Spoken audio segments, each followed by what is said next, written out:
Hey guys, it's Alex and Dan, and we're here to talk about the Olympian gods in Greece. So first of all, we have Zeus, the god of sky and thunder. He was father of many gods and heroes like Athena, Apollo, Persephone, Ares, and many others. He was regarded as the king of heaven, and he was born from Cronus and Gaia, and the only child of theirs who didn't get eaten, because there was a prophecy that Cronus heard that one of his sons would overcome him, and so he ate all of his children. However, Gaia successfully hid him, and he eventually grew up and defeated his father. Another god that we're going to be talking about today is Dionysus. He's the god of wine and parties and that sort of debauchery.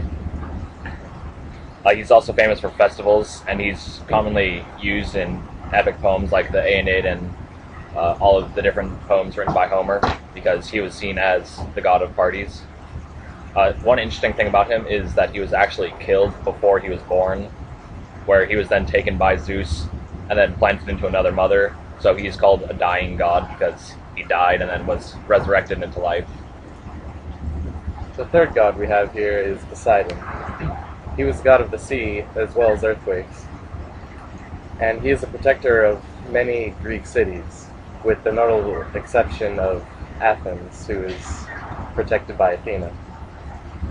He is also credited with making many new islands and calm seas when he is pleased. However, if he is ignored or upset and offended, he creates earthquakes, shipwrecks, and drownings. Another god that we're going to be talking about today is Apollo. Apollo was the god of light, sun, truth, music, and about 3,000 other things. Basically anything that involved an activity you did in the day. One interesting thing about him is he was born on an island because his mother was cursed by Hera to not give birth on land. And that's why in a place called Delphi, he was the god of the oracle, and that's a place that we should be visiting, so keep an eye out for that. And he was also the one who killed Achilles because he guided Paris's bow during the battle over Troy.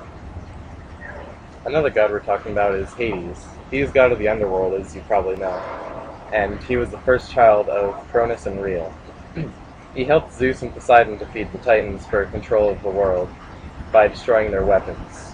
He used a helm of darkness, which made him invisible, and he invaded the Titans' camp and was able to sabotage their weapons. Aphrodite is another one we're going to be talking about. This is probably one of the more commonly known Greek goddesses because she's the goddess of beauty. Basically, everyone knows her. You see her a lot in the different commercials. One interesting thing is everyone always assumes that she's such a young goddess, but she was actually an older generation than Zeus because she was born directly from Kronos and Uranus. So it's interesting because everyone always assumes that she's Zeus's daughter, when in fact she's more like an aunt to Zeus. Hermes is the messenger of the gods, as well as god of commerce, travelers, and the god to the underworld. He is said to have invented fire and many other things like sports, and symbols of him include the typical winged sandals, but also goats, roosters, and lambs, as he has protected shepherds as well. And there is a myth that when Thebes had a plague, he carried a lamb outside the city, even when the plague was still going on. What a nice guy. Another goddess that we're talking about is Hera. This is the wife of Zeus, and she is commonly seen in the Greek poems because she's always one who gets angry over Zeus's affairs, always the bad guy, such as Hercules, because she was always trying to get him killed, as well as Apollo. As I mentioned earlier, she prevented Apollo's mother from giving birth on land. And as I mentioned earlier, Athena is the god of wisdom, courage, and law, and the protector of Athens.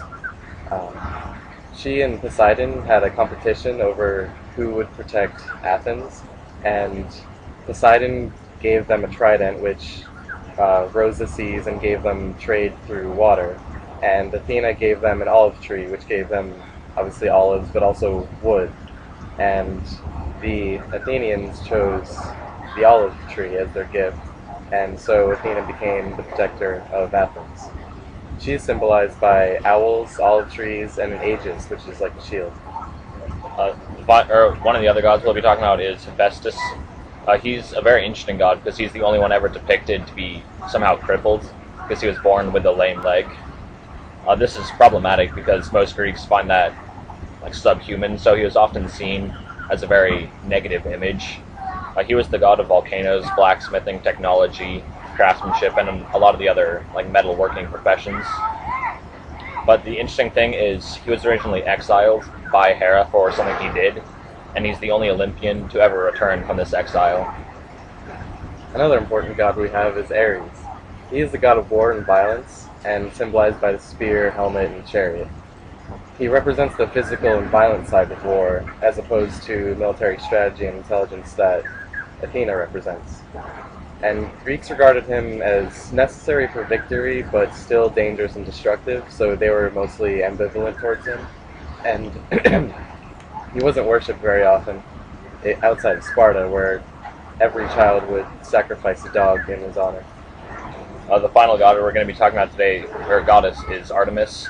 She was the twin sister of Apollo, and she was also born on this floating island.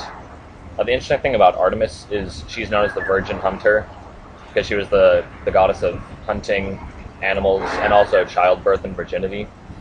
One of the interesting stories about her is she's frequently attacked. Similar to Aphrodite, she was seen as very beautiful, so a lot of the other gods and mortals tried to rape her. And the interesting thing is she always ended up killing them since she was the goddess of hunting. So that's a bit of an interesting gender role that they were playing back then, considering women were often seen as weak. So I hope you guys learned a lot.